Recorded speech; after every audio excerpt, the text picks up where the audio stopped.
Hey, yo, what's up? I'm Riley Montgomery, and I'm the host of Game Gnome, this show about video games and some anime and manga. Alright, I'm going to be reviewing, doing cheats today, lots of stuff, okay? Alright, first I'm going to start out with Banjo Kazooie Nuts and Bolts. It's a newer game for the Xbox 360. It's sandbox, you can make your own vehicles, all kinds of stuff. Alright, check it out. I remember when Banjo Kazooie was on the Nintendo 64. I loved the walk-around adventure in the games, but in this latest installment of Banjo Kazooie, I didn't feel the same sense of adventure. The game is great for a sandbox game, but I was hoping for more from a Banjo title. With over 50 parts to choose from and unlimited vehicle designs, it makes for a fun game, but not compared to its predecessors.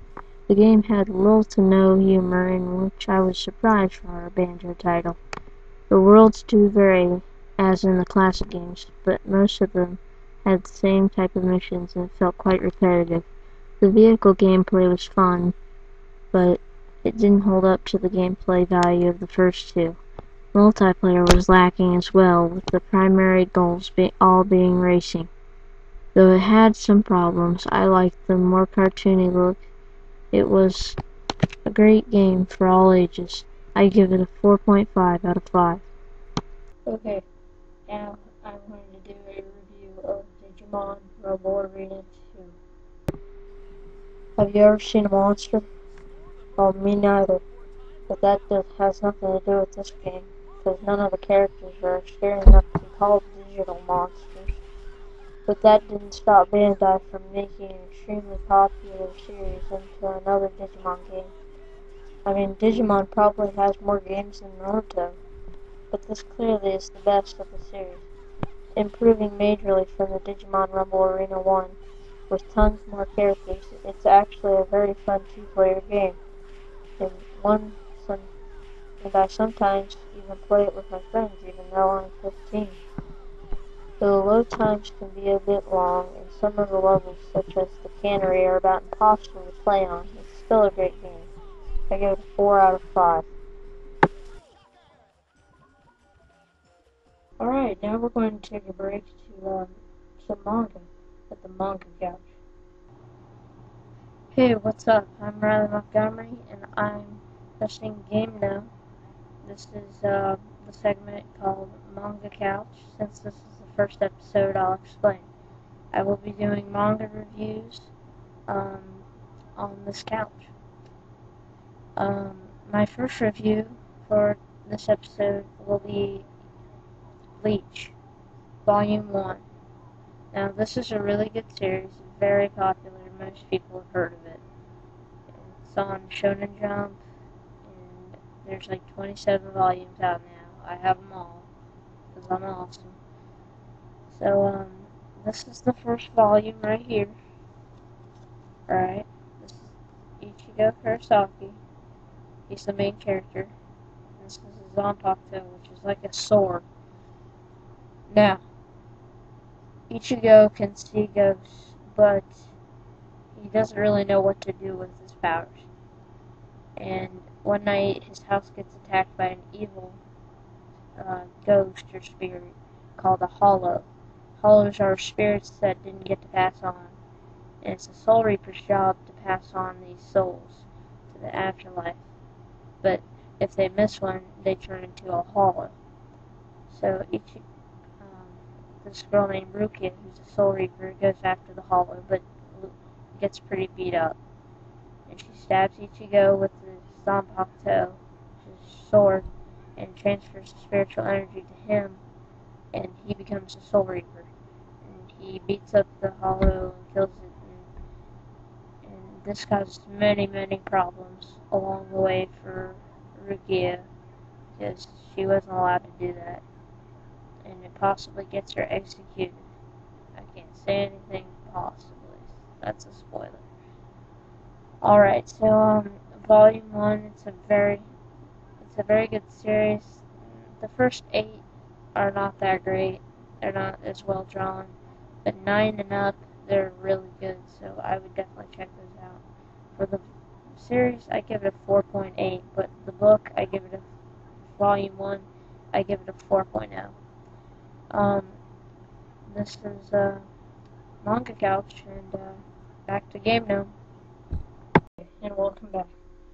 We're going to be doing a review of Jet Force Gemini. It's a pretty old game. It's for the Nintendo 64, but I like to work in all games in my show. I really enjoyed this game. I have a friend who owns a site about this game, and he interviewed a guy from Rare who makes the game, and they don't have any plans to make a second one, so just enjoy this one. Two teenagers and their dog with jetpacks on its feet patrol the universe to put a stop to a giant bug army and their leader Mizar, a giant cricket monster. Scared yet? These teens are patrolling when they are hit by an enemy ship. Who was watching the radar? How do you miss something that large? They all leave the ship in separate ships and flee to different planets. You start out playing basically as the main character of the game, Juno, as he fights the oppression of the bug army. You eventually get to play as all three of the characters, and they all meet up in the middle of the game and get upgraded. And even the dog gets its own mini tank to ride around in with hover pads, of course. Now, why the dog needs a tank, I don't know. But then again, who doesn't need a tank while fighting a giant bug army? It's a great game with a corny storyline. The only thing that saved the game was just if you take a step back, it's hilarious. You're fighting giant bugs along with a dog. You have a giant awesome arsenal, from machine guns to plasma shotguns, to different mines, flamethrowers, shotguns, shurikens, and the all-powerful fish food. The best part of the game is a secret disco that you can infiltrate. Dance in it, then when you get tired of that, plant mines all around the disco pad, shoot out the lights, light a flare, and when they all see you, set off the mines.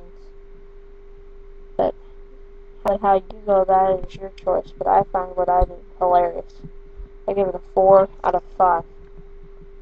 Okay, and now I'm going to do a review on Starfox Assault, along with some cheats.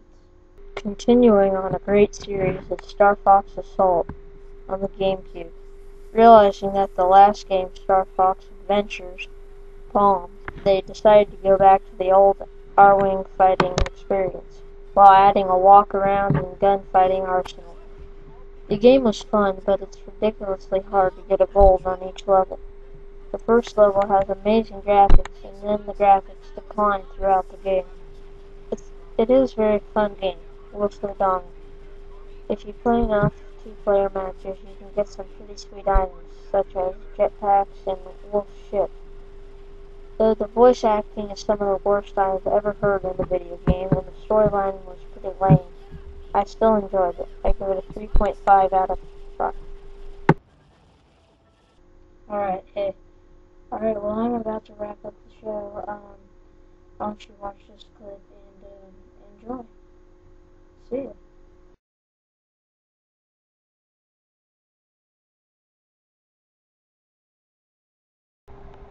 Hey, Shadow, what are you doing here?